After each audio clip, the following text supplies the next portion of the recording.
Life Stories brings you tales of love, resilience, and life's profound lessons. In today's story, we follow Claire Adams, a humble nurse and devoted mother, as she navigates the most important day of her daughter's life, her wedding. Faced with humiliation and prejudice from a wealthy, judgmental family, Claire shows us the true meaning of dignity, courage, and the power of standing tall. This is a heartwarming journey of love, redemption, and the strength of a mother's unwavering spirit. Don't forget to subscribe to Life Stories to begin today's inspiring tale. Claire Adams stood in the grand lobby of the Regency Hotel, her simple navy blue dress feeling strangely out of place against the opulent surroundings. The high ceilings gleamed with crystal chandeliers, and polished marble floors reflected the soft golden light. It was the kind of place Claire had never imagined herself stepping into, much less as a guest for her daughter Hannah's wedding. Yet, here she was, clutching a small handbag, her heart fluttering between excitement and trepidation. Hannah had always been her pride and joy, a brilliant, compassionate young woman who had worked tirelessly to achieve her dream of becoming a doctor. Today was meant to be a celebration of love and achievement. A day where all the struggles they'd faced together would culminate in a joyful new beginning. But Claire couldn't shake the tight knot in her stomach as she glanced around the opulent lobby, where everything seemed designed to impress. This wasn't just a wedding, it was a statement. One meticulously curated by the Anderson family. "Mom." Claire's thoughts were interrupted by the familiar voice of her daughter. She turned and saw Hannah walking briskly toward her, still in her casual clothes, her hair pulled into a loose bun. Claire immediately noticed the tension in her daughter's smile, the way her shoulders seemed to carry an invisible weight.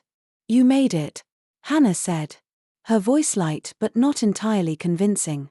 "Of course I made it, sweetheart. I wouldn't miss this for the world," Claire replied, pulling her daughter into a hug. But as she did, she felt Hannah hesitate, almost as though she wanted to pull away. Claire stepped back, her smile faltering. "Mom, there's something I need to tell you," Hannah began, wringing her hands nervously. "James's family, they've made some changes to the seating arrangements." Claire's heart sank. She had been bracing herself for something like this ever since Laura Anderson, James's mother, had taken over the wedding planning. "What kind of changes?" Claire asked, her voice calm but edged with worry. "They've moved you to a table at the back of the room," Hannah said quickly, the words tumbling out as though she wanted to get them over with. "Near the kitchen entrance. Laura says it's because of the photographer's setup."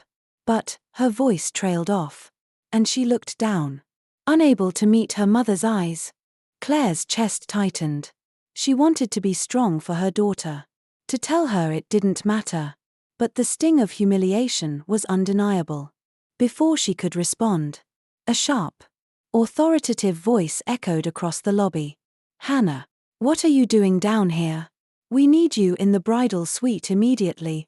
Both women turned to see Laura Anderson striding toward them, her designer heels clicking against the marble floor. Laura was impeccably dressed, her tailored suit and coiffed hair radiating an air of superiority.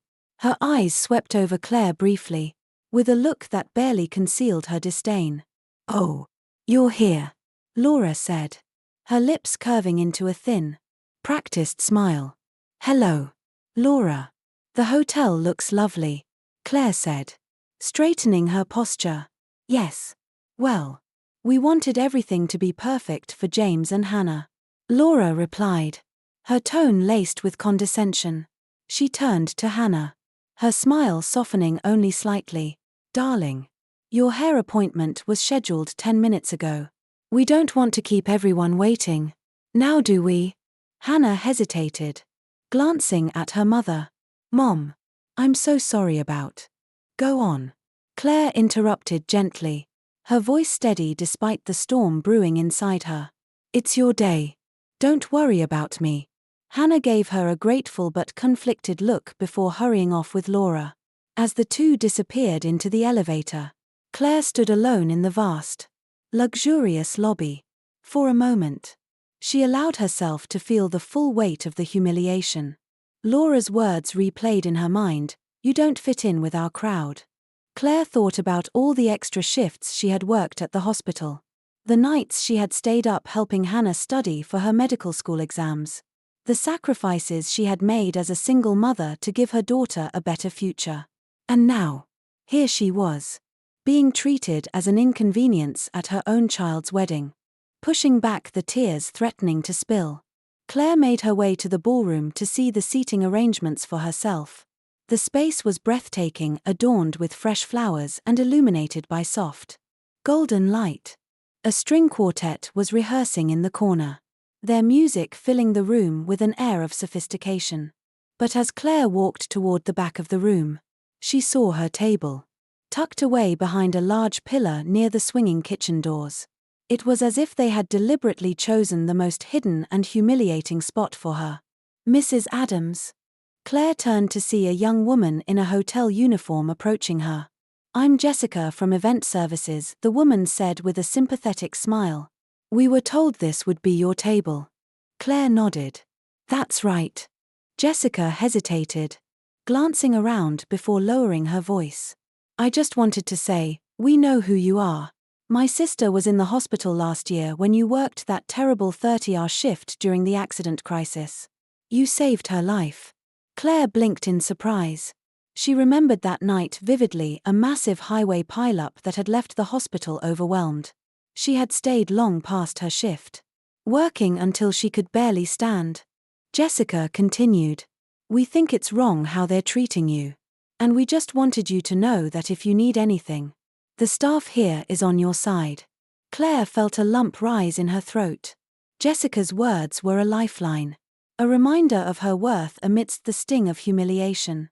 Taking a deep breath, Claire reached into her purse and pulled out her phone. "Actually," she said, a small, determined smile forming on her lips, "there is something you could help me with. But first, I need to make a call." As she dialed a familiar number, Claire's gaze drifted toward the Andersons, who were bustling around the ballroom, oblivious to the impact of their actions. They thought they had diminished her, but they had no idea who they were dealing with. The call connected, and Claire's voice was steady as she spoke. "Michael, it's Claire Adams. Remember that favor you owe me? I think it's time to cash it in." The minutes ticked by as Claire Adams stood at the edge of the ballroom, her phone still in hand. The call to Michael Carter, CEO of the hotel chain, had been brief but impactful. Claire knew Michael from years ago when she had caught a rare condition in his daughter during a routine hospital visit, something every other specialist had missed.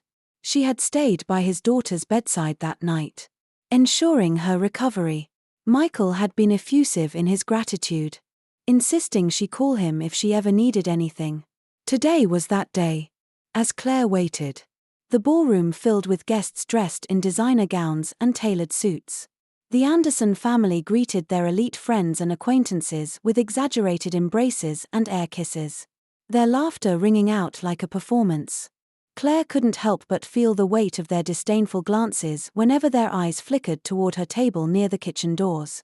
It was as though they wanted to make it abundantly clear where she belonged or, more accurately, where they believed she didn't belong. "Is that her?" Claire overheard one woman whisper loudly to Laura Anderson. "The mother who works as a nurse?" "Yes. Unfortunately," Laura replied, her voice just loud enough to carry. "But don't worry. We've managed to keep her out of sight. Can't have anything spoiling James's big day." Claire felt a sharp pang of anger, but she forced herself to remain composed. She had learned long ago that dignity was often the best weapon against ignorance. Still, she checked her watch, counting down the minutes until Michael's promised intervention. Then it began. The first sign of trouble came when Jessica, the young hotel staffer, walked out into the middle of the ballroom.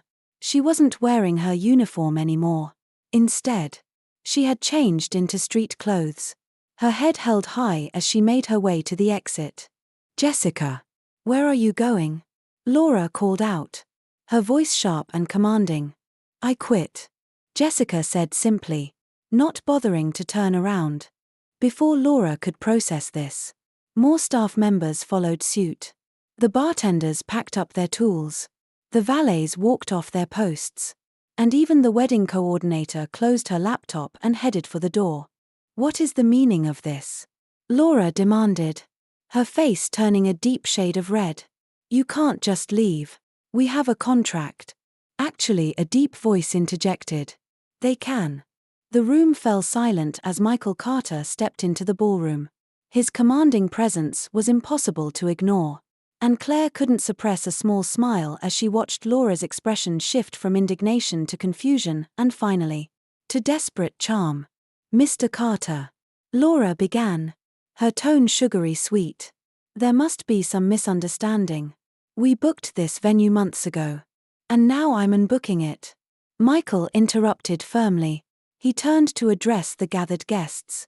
Ladies and gentlemen, I regret to inform you that the Regency Hotel will no longer be hosting this event. All operations have been instructed to cease immediately. The room erupted into chaos.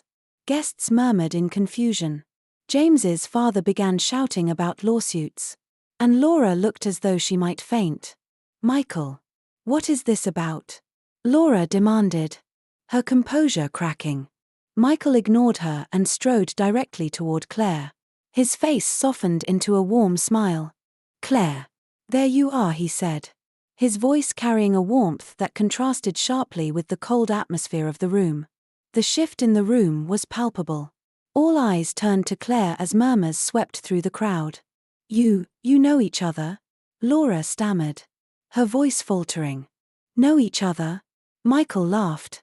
Claire Adams saved my daughter's life last year. Spotted a condition that every other doctor missed. She's one of the most competent, selfless people I've ever met. Laura's mouth opened, but no sound came out. Michael wasn't finished. And more than that, he continued, addressing the room. Claire Adams sits on the board of directors for our hospital group's charitable foundation. She has been instrumental in directing millions of dollars in funding to underprivileged communities. When she called to tell me how she was being treated at her own daughter's wedding, he shook his head. Well, let's just say the Regency Hotel doesn't associate with that kind of behavior. The weight of his words silenced the room. Even Laura seemed incapable of a retort. Claire, feeling the eyes of everyone upon her, stepped forward. Michael, she said gently, thank you for your support. But I don't want to ruin my daughter's wedding. This day is still about Hannah and James. Michael nodded, his expression softening. Then let's make it right. At his signal, a new team of staff entered the ballroom, wheeling in fresh carts and setting up stations. Claire turned to Laura, who stood frozen in shock. The wedding will continue, Claire said calmly. But there will be some changes. New management, new seating arrangements, and a new approach to what this day truly means. The ballroom was buzzing with activity as the new staff, led by Michael's team, swiftly took over the wedding preparations. The Anderson family stood at the center of it all, visibly stunned, their carefully constructed sense of control crumbling before their eyes. Claire remained composed, but her heart ached for her daughter, Hannah, who was likely unaware of the turmoil unfolding downstairs. As Claire surveyed the room, she spotted James standing awkwardly by the bar, his normally confident demeanor replaced with uncertainty. Gathering her courage, she approached him. James, she began softly. He turned to her, guilt clouding his expression. Mrs. Adams. Claire, she corrected gently. Claire, he said, swallowing hard. I'm so sorry. I had no idea my parents were treating you this way. If I had known, I would've. Would've what? She asked, her tone calm but firm. James, I'm not angry with you. But this is a lesson you need to learn. Sometimes standing by and letting things happen can be as damaging as being the one to cause them. Your silence allowed this to go on. James looked down, shame washing over him. You're right, he admitted. I should have done something sooner. I'm sorry. Claire nodded. It's not too late to do the right thing. But remember, respect isn't just about words, it's about actions. Just then, Hannah appeared, weaving her way through the crowd with a look of panic on her face. When her eyes landed on her mother, she rushed over. "Mom," she said, her voice trembling. "What's going on? Why is everyone saying the wedding is cancelled?" "It's not cancelled," Claire reassured her, placing a steady hand on her daughter's shoulder. "But there have been some changes." Hannah glanced between her mother and James. Confusion etched on her face. "What changes?" Before Claire could answer, Michael stepped forward, commanding the attention of the room once more. "Ladies and gentlemen," he announced. "As you can see, we're making some adjustments to ensure that this celebration reflects the values of fairness and respect. Everyone who wishes to stay and celebrate Hannah and James's union is welcome, but let me be clear, in this room, everyone is equal. And everyone is family." The guests murmured in approval, some even applauding, while others shifted uncomfortably in their seats. Laura Anderson, meanwhile, stood stiffly near the kitchen doors, her face pale and her lips pressed into a thin line. Hannah turned back to her mother, tears welling in her eyes. "Mom, I'm so sorry. I should have stood up for you. I didn't know how." Claire smiled softly, pulling her daughter into a hug. "It's okay, sweetheart. I know you were trying to find your place in all of this. But remember, you never have to compromise who you are to fit in. You're enough just as you are." James, who had been standing silently, stepped forward and took Hannah's hand. "Your mom's right," he said, his voice steady. "And I have something to say too." All eyes turned to James as he drew a deep breath. "I've decided to step away from my family's hospital business," he declared, his voice carrying across the room. "I've been doing what was expected of me for far too long. But today, watching Mrs. Adams stand up for what's right, I realized I want to chart my own path. I'm going to apply to medical school." The room erupted into murmurs of surprise and approval. Laura's eyes widened in shock, and she opened her mouth to protest. But James cut her off. "No, Mom," he said firmly. "I'm not going to let expectations define me anymore.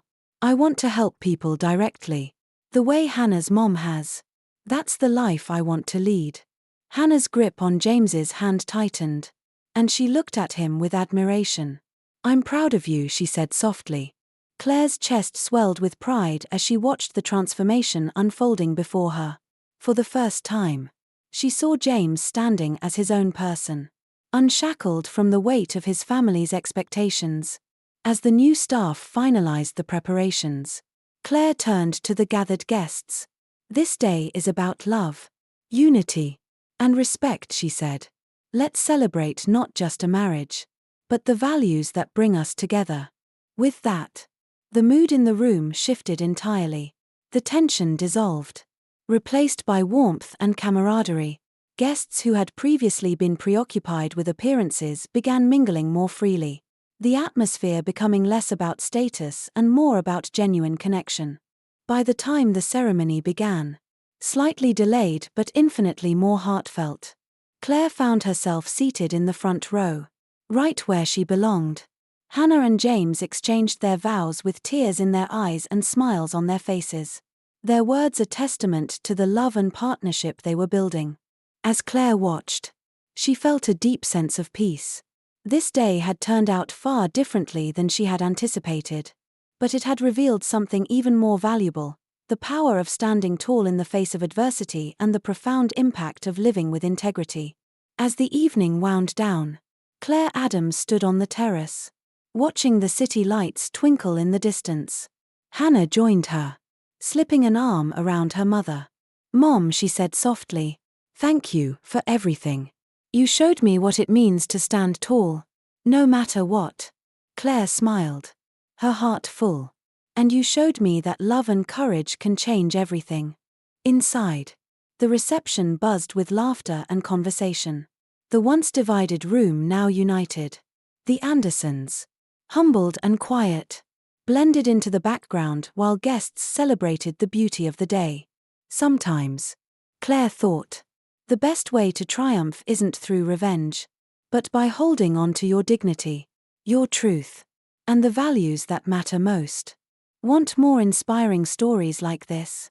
Don't forget to subscribe to Life Stories for heartwarming tales of love, resilience, and the lessons that shape us all.